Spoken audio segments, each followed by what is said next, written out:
El bajo relieve shock es la representación de una figura humana como la cara de una piedra que está naturalmente empotrada en un cerro. La figura tiene más de 2 metros de altura y representa a un hombre que tiene un turbante muy elaborado y está cargando un objeto en su brazo, también muy elaborado, que pudiera ser un escudo o un bulto amarrado, diferentes cosas.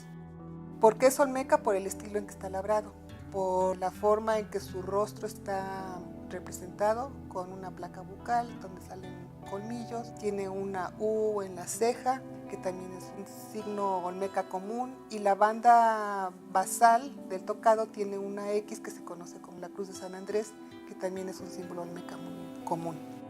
Realmente no sabemos qué significa porque los olmecas no dejaron textos escritos que nos puedan guiar en entender sus esculturas, y últimamente, en las últimas décadas, los arqueólogos estamos poniendo más atención en su posición, donde fueron encontrados, para tratar de entender quizás su función.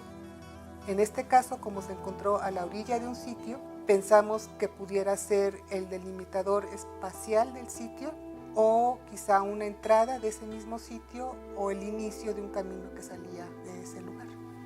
El bajo relieve shock es el único que está labrado en piedra caliza. Quizá por ser labrado en piedra caliza, que es una piedra más suave, por eso se logró tener una más alta calidad, especialmente en el rostro. Hay mucho detalle en el rostro.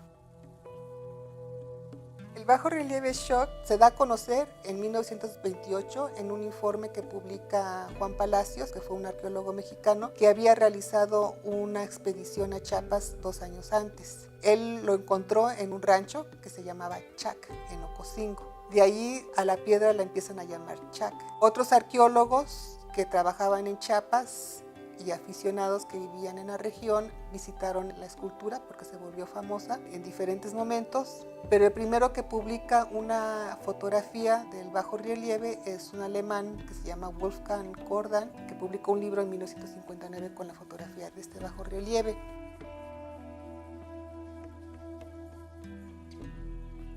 $14 años después, Susana Ekholm, que es una arqueóloga que trabajó con la Fundación Arqueológica Nuevo Mundo, hace como el primer estudio más sistemático de la pieza, y cuando regresa a afinar algunos detalles, descubre que lo habían desprendido, que ya no estaba allí, que lo habían robado, pero no se sabe exactamente cuándo lo robaron. Nada más tenemos la fecha entre 1968 y 1972.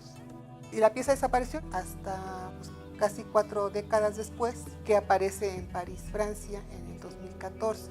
Al parecer la pieza estaba en manos de un coleccionista particular, lo tenía empotrado en una pared. Pero el señor murió, hasta la fecha no conocemos su nombre, y sus hijos no quisieron la pieza y la vendieron a una casa de subastas. La casa de subastas se dio cuenta de que era una pieza robada y que difícilmente la iban a poder vender. Entonces contactó a la Asociación de Amigos de México en Francia, y es a través de ellos que se regresa a México en diciembre del 2015.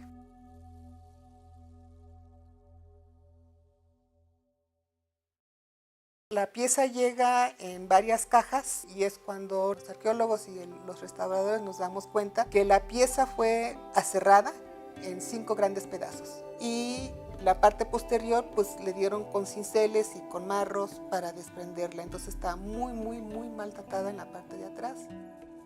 Esto es un claro ejemplo de cómo no es cierto que los coleccionistas cuidan las piezas mejor que los países donde vienen las piezas, porque el bajo relieve shock está alterado permanentemente por el daño que se le hizo en el pasado. Cuando uno roba materiales o los quita de su lugar original, pierde como el 90% de la información. En este caso tenemos la enorme suerte de que Susana Ekholm había hecho un estudio anterior, y que sí hay fotografías que podemos comparar y determinar en qué medida fue modificada por el coleccionista.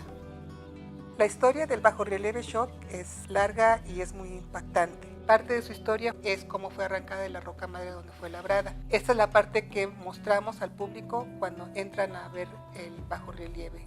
Ahí se aprecia una estructura metálica que sostiene los fragmentos del bajo relieve en su lugar. No quisimos pegar los fragmentos para que la gente pudiera ver los efectos del robo de la pieza.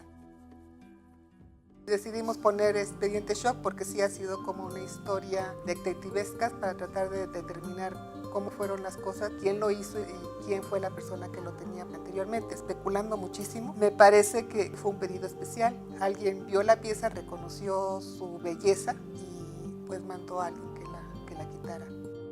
Es la primera vez que se expone la pieza en México y al público general. Va a estar en la medialuna del Museo Nacional de Antropología y posteriormente se va a incorporar al acervo en exhibición de la Sala de las Culturas de la Costa del Golfo, donde se va a poder ver igual que en la medialuna.